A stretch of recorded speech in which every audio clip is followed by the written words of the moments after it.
Mark Mullinax here, flying solo today on verse 73 of Tao Te Ching. I hope you find meaning in this episode called The Great Maybe.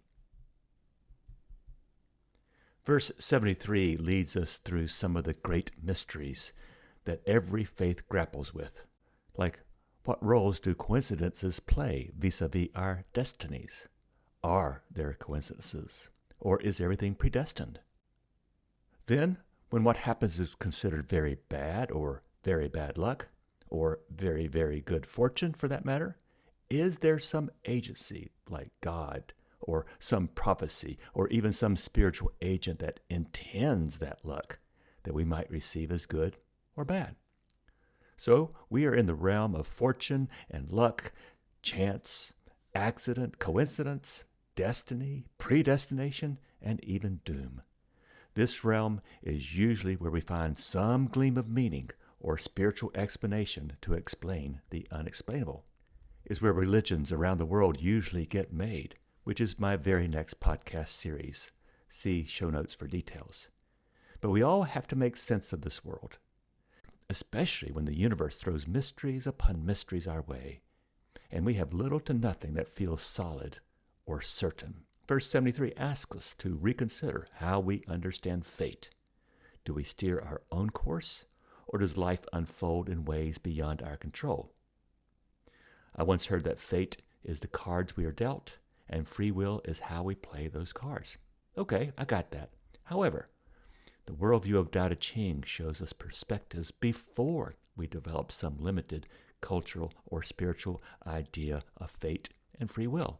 Lao Tzu challenges us to dwell with confidence in the great maybe, where cards and our playing them are not so cut and dried, where things seem neither fully random nor fully determined, where playing our cards might be helpful to improve what we call good luck, or not.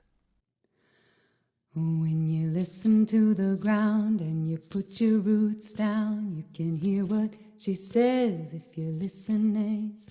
When you listen to the ground and you put your roots down, you can hear what she says if you're listening. The sweet sound of the river as she moves over the stones. The same song that the blood in your body sings as it weaves around your bones. When you're listening, are you listening? An old farmer had a horse that ran away one day. Some neighbors came around to visit after hearing this. "Oh, such bad luck," they said sympathetically. "Maybe," said the farmer. The next morning, the runaway horse returned, bringing with it a dozen other wild horses. "How wonderful!" the neighbors exclaimed. "Maybe," the farmer replied. That afternoon, his son, attempting to tame one of the wild horses, was thrown and broke his leg. The neighbors came again to show their sympathy for his misfortune. "Maybe," answered the farmer. And then the next day, military officials suddenly came to the village to draft young men into the army. Seeing that the son's leg was broken, they passed him by. "Oh, congratulations," the neighbor exclaimed. "Things have turned out so wonderfully." And the farmer simply said, "Maybe." With the word maybe still echoing in our ears, let's add to it with a hearing right now of today's verse. Verse 73, inscrutable Tao. Being fearless and taking passionate risks can get one killed. Being ever cautious can save one's life. Yet both paths appear at times advantageous and at times harmful. Who has ever discerned the reasons for heaven's inscrutable fates? Explanations tongue-tie even the sage. For heaven's Tao overcomes without being pushy, responds without breaking silence, arrives, sleeves rolled up, without a summons. Unhurried, it shows itself at the right time. Nothing sneaks through when heaven casts its coarsely woven net. First, let's discuss the fragility and power of sacred truths. My dear, dear pod class, today we dive into verse 73 of Tao Te Ching, a passage that, like many others in this sacred text, invites us to consider again the paradoxes of existence. A verse that speaks of fear and fearlessness, of silence and response, and of risk and restraint. Lao Tzu reminds us that life hardly ever unfolds in simple equations where caution plus prudence always leads to safety, or where bravery plus risky action always leads to ruin. Life is more complex and layered than these simple equations. Sometimes prudence can lead to new hazards, and taking risks can make one's life feel safer. The deep backgrounds of our lives, so enmeshed with everything in the universe, and the arbitrary appearances and patterns we may glimpse of what we have come to regard as goods and evils, everything remains inscrutable. All existence is woven together in a vast and coarse net cast by heaven itself. There may be no prior or discerning where or how that net will fall, or whether it brings something we cash out as good or bad. And remember, even our oh-so-human categories of what we regard as evil or good are arbitrary measures themselves. The Taoist parable on maybe at the top of today's podcast demonstrates how randomness is woven into everything. Any person who marries themselves to certain assessments as certain is soon a divorcee. So as we begin, be reminded that our common existences together come threaded through and through with fragility and arbitrariness. The only certain thing is uncertainty. Our very survival to this moment has this element of chance, which I love. Would you not be bored in a universe where only the expected happens? Where surprise and amazement and sudden joys are scripted out? Lao Tzu would have us ask, is there a script in the first place?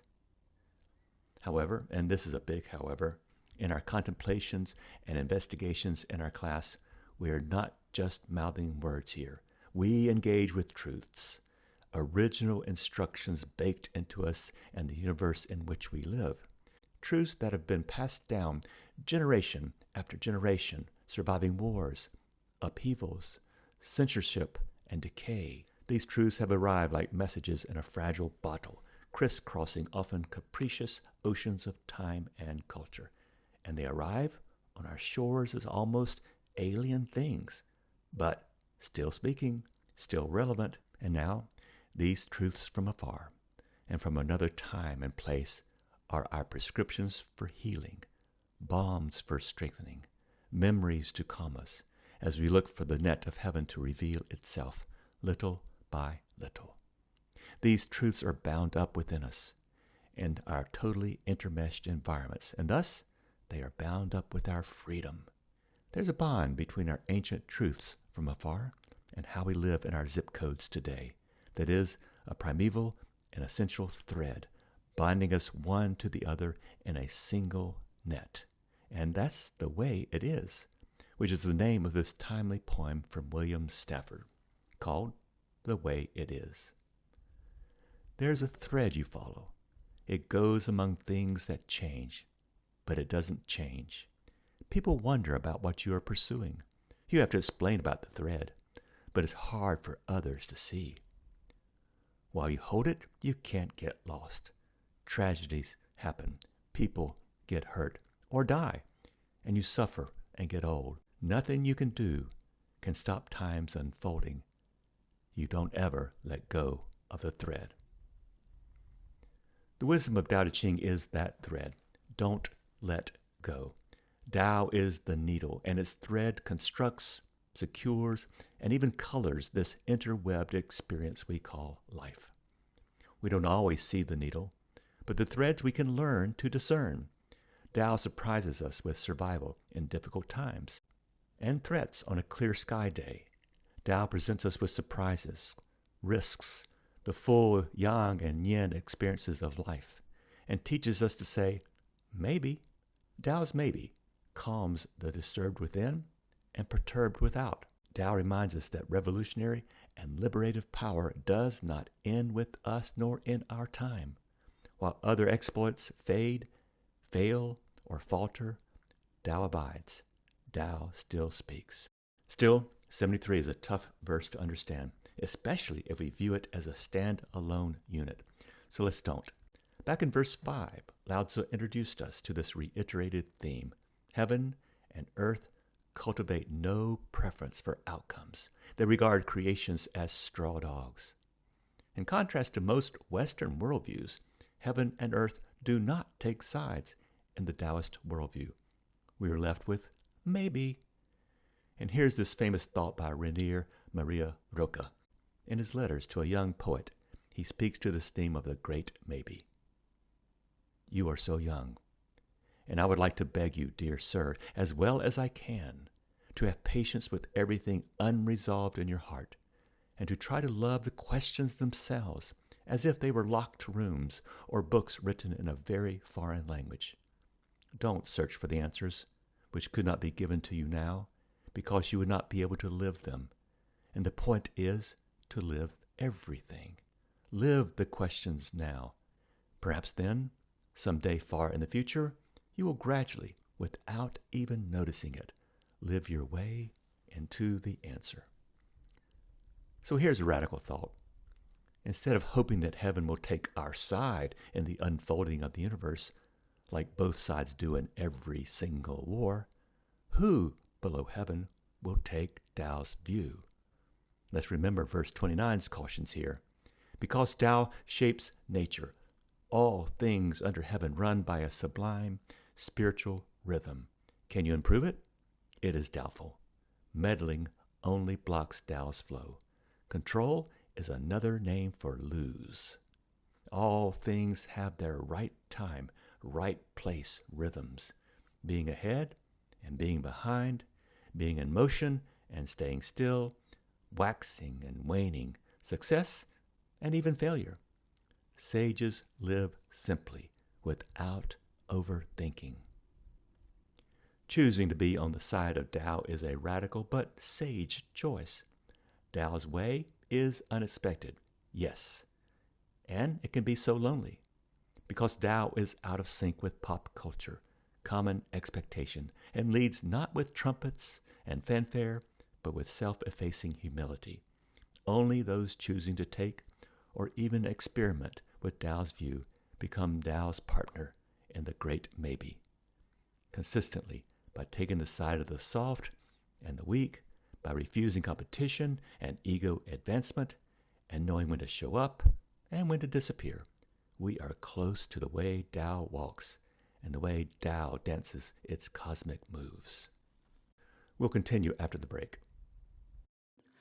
When you're listening, are you listening? When you're listening, are you listening? Lao Tzu continues, being fearless and taking passionate risks can get one killed. Being ever cautious can save one's life. Yet both paths appear at times advantageous and at times harmful. Here's the paradox of today's verse. What could it mean? Our world praises the yang of fearlessness, boldness and risk-taking and the courage to leap into the great unknown. Makes for good Hollywood. At the same time, caution is also a virtue. Being careful, thinking ahead, avoiding unnecessary danger. These are seen as wisdom. Boring? Yeah, but the yin of caution plays its part too. Both the yang of fearlessness and the yin of caution can rain down blessings or curses, depending on circumstance. A soldier who charges ahead out of patriotic drives may be struck down. A person who hesitates too long in a crisis may lose their chance to act. Who can even say which approach is inherently right or wrong? Maybe the path of the fearless and the path of the cautious are two paths or routes into the same mystery? I mean this. Who has ever discerned the reasons for the fates handed down by heaven? Fortune tellers and others can claim certainty, but certainty is a spiritual disease. I, as one who used to practice fundamentalism, where I was damned certain in advance of the significance of things, I became a walking sicko. I was not one to accept that life was unpredictable, for I thought my way, and my thought was identical to God's way and God's thought. But then my 25-year-old soul had to confront harder questions. Why do bad things happen? Why does suffering strike at random? Put in Lao Tzu's worldview, who can predict how the Tao shapes events? Even sages who understand much find themselves tongue-tied before the great mystery of life's unfolding. And so we confront now the problem of theodicy, theodicy, which we introduced back in verse 58. No single explanation of any world faith, Christian, Muslim, Buddhist, Taoist, whatever, none adequately explains for certain or assurance why good breaks out or why bad things have a season in our lives. No explanation can satisfy a parent who has lost a son or daughter to childhood leukemia, or a son or daughter who loses their parents. There should be a special curse upon those who glibly say, it's God's will, or it's the fates, or it was their time, as if they know. No one knows. Tao Te Ching then challenges us. Can we accept that life is beyond our full comprehension? Can we embrace uncertainty, living without the need for rigid control? You just cannot put $1 in the drink machine of life and always expect your offered dollar to be rewarded as you expect. Maybe, maybe not. The way Tao operates is explained in our verse like this. For heaven's Tao overcomes without being pushy, responds without breaking silence, arrives, sleeves rolled up without a summons. Unhurried, it shows itself at the right time. Thus, the quiet, unassuming, and silent power of Tao. In our world, power is often associated with force, commanding, demanding, making itself known, yet Tao works in a different way. Without pushing, it overcomes. Without a sound, it answers. Without seeking or being sought, it appears when needed. Is this not nature's pace and wisdom? Consider water carving through rock, not with force, but with patience. Think of the wind sculpting a landscape, not through struggle, but through steady presence, day in, day out, year in, year out, eon in and eon out. Think of the way a river moves over stones, its sound echoing the blood that flows through our veins, as our singer Molly Hartwell reminds us in our intro music each episode. The rhythms of Tao are not just there outside, but already inside us, if we quiet ourselves enough to hear them. As without, so within. Kathleen Dean Moore once wrote, "When you're quiet, the silence blows against your mind and etches away everything that is soft and unimportant. What is left? What is real? Pure awareness and the very hardest questions." The sound of Tao is silence, its motion, stillness. Without noise, without chaos, Tao is always a presence and never twice the same. It shapes all things without force or violence. Tao is a slow sculptor, using circumstance as its chisel. I have a story, perhaps apocryphal, that when Michelangelo was commissioned to create his masterpiece sculpture we know today as David, housed today in the Louvre in Paris, he had this huge slab of marble hauled into his workshop. And then, for days, then weeks, then months, he just went to work each day and observed, contemplated, and quietly meditated on this marble slab. And then one day he got up, took tools in hand, and slowly just removed all that marble that was not David. When you're listening,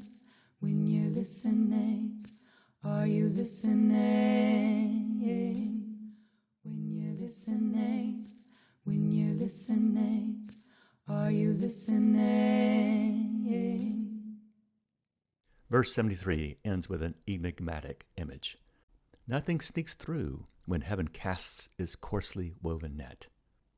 First of all, Remember that heaven is an impersonal force in Taoist and Chinese cosmology. There is no personal deity doing the casting, no one to micromanage the 10,000 things, which, in contrast, if you are in a Western spirituality or religion, a personal intervening divinity comes standard issue.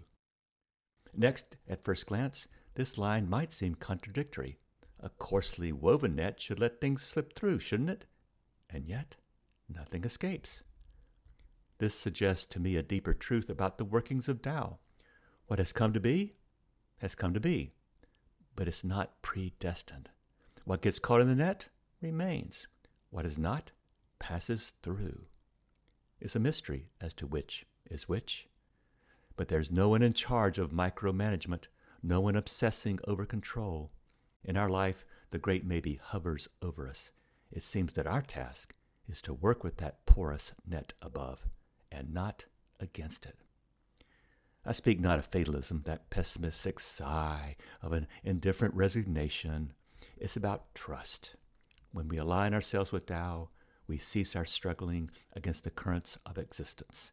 It's almost like we become more efficient as our muscles tune with Tao, and we become less herky-jerky and syncing with the dance moves of Tao. We move with Tao in harmony rather than against Tao in a fatiguing, fruitless fight.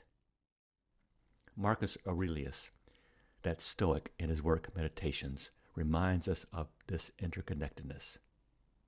Consider frequently the connection of all things in the universe and their relation to one another, for things are somehow implicated with one another, and all in a way friendly to one another. A modern physics analogy helps here too. Quantum mechanics shows that reality operates probabilistically, neither determined nor randomly, but maybe a mix of both. So perhaps quantum theory aligns with the great maybe? And then there's Japanese Buddhism's idea of mu, M-U, and Hinduism's idea of neti, which I can mention here. Mu is the Japanese word for not. Mu is just the Japanese pronunciation of the first Chinese character in Wu Wei, as in Wu, and it signifies nothingness, without, or not. Mu is a core concept that Japanese Buddhists use in their riddles or koans in Japan. They want to confront the student's pattern-making mind and so pose riddles that interrupt one's habits of having things being either this or that. One famous koan is Joshu's dog koan. Zen Master Joshu famously responds, "Mu," to a monk's question about whether a dog has Buddha nature. Mu is thus an alternative to dichotomies such as yes-no or positive-negative. And then in Hinduism, neti, which translate as not this, not that. And it's kind of like a spiritual twin to mu. Something you want to interpret as either this or that, well, that approach is wrong-headed and wrong-hearted. You can only understand what something is by considering what it is not. Point. Everything belongs, but the 10,000 things do not come to us in simplistic dyads of either-or divisions. Everything is threaded and fused and wonderfully works together in this great maybe, even when we do not understand the pattern, or even if we cannot see the thread or the wielder of the thread. Tao's counter pattern is there, and it ain't what we've been trained in our cultures to consider. Which brings us to our final essential point. Following Tao is not always easy. It's not the way of the masses. It's a way that often feels lonely. In a world valuing competition, ego, quick fixes, breaking things, and personal ambition, the way of Tao values softness, humility, stepping aside rather than stepping forward. The Taoist sage does not seek recognition. They do not push their way into the spotlight. Remember, they wear jaded clothes over their jade. Sages show up when needed. They respond and then disappear. They act and let go of the outcome. In this way, a Taoist learns to dance like Tao itself, present but unobtrusive, strong but soft, active but never forceful, still speaking but ever silence. Rumi once wrote, "The language of God is silence. All else is poor translation," which can be a difficult truth for us, for we live in a world obsessed with noise, with answers, with making ourselves heard. But Tao reminds us that true power, true wisdom, does not need constant reinforcement. It exists in silence, in patience, in the quiet assurance that everything will unfold as it must. Are we ready to walk this path, even alone at times? See you after the break. When you're listening, are you listening? When you're listening, are you listening? Here are some closing reflections on living the way of Tao. My dear podcast, what does all this mean for us? This is where Professor Mark asks, so what? Living in the great maybe means trusting the rhythms of existence, knowing when to act and when to wait, embracing silence, and walking a path that may be lonely but never disconnected. It means things like this. First, let go of the illusion that we can always predict or control life. This includes matters of life and death. I'll leave the question open as to whether we sometimes or somehow influence our birth, karma and all its mysteries, or whether we somehow can cheat or change the conditions of our deaths. Second, it means trusting in the rhythms of the universe, even when we do not understand them. Third, living in the great maybe means acting when the time is right, but not forcing our will upon things. Fourth, it means embracing silence, knowing that silence itself is a powerful form of response. And fifth, it means walking a path that often may feel lonely, but knowing that in doing so, we are connected to a community greater than ourselves. In our lives already, our fellow Tao-friendly beings at every turn, identified or not, which to me surpasses the mysteries of life and death with assurances and confidence, but not certainties. Confidence that we are not alone, but interconnected in ways rarely conscious. Tao Te Ching is not an answer book. No offers here of easy answers, no maps with clear instructions, no insert tab A into slot C. Instead, it offers us a way of being, a way of moving through the world, a way of surrendering to the great maybe of existence, where distinctions between winning and losing, high and low, good and bad, just collapse. Verse 2 is only our timely reminder of this. It reads this way. Everyone knows how our discriminative minds frame things in pairs that seem interdependent. Awareness of the beautiful leads one to frame the ugly at the same time. Push leads to pull. Calling out the good creates headspace for the bad. Likewise, is and is not arise together. We relate easy and difficult together because they seem naturally paired. The same for short and long. High things seem high only when one points out the low. The same for front and back, and superior and inferior. The past implies a future, and so on. Once aroused, these dyads never stop. Therefore, the sage practices non-interference, or wu-wei, with the natural in her daily life. She silences that urge to define. Situations arouse attention, but she declines to confront, allowing natural processes to proceed without interrupting or possessing. By understanding how things naturally and mutually arise without the need to control, she knows the secret to how things last. Tao absolutely obliterates our need to have certainties or distinctions between what seem opposites. And when that final distinction we just love to maintain, that alleged difference between life and death, when it just dissolves, there is nothing to be feared. The Gordian knot separating life and death is cut forever, which is good news, now and here. And now, the kid, or family-friendly version of verse 73. The mysterious way of Tao. Taking big risks can get you hurt. Being too cautious can keep you safe. Both paths seem good sometimes and bad at other times. It's tricky. No one can fully understand why things happen, not even the sage. Tao works in the quiet, in the mysterious even, quietly and unhurriedly. but everything happens at the right time. Tao works quietly, winning without shouting, helping without asking, showing up just in time without being called. We can be sure of this. Nothing escapes Tao's big, loose net. It may look rough, but it catches everything. Our free podcast is a production of many.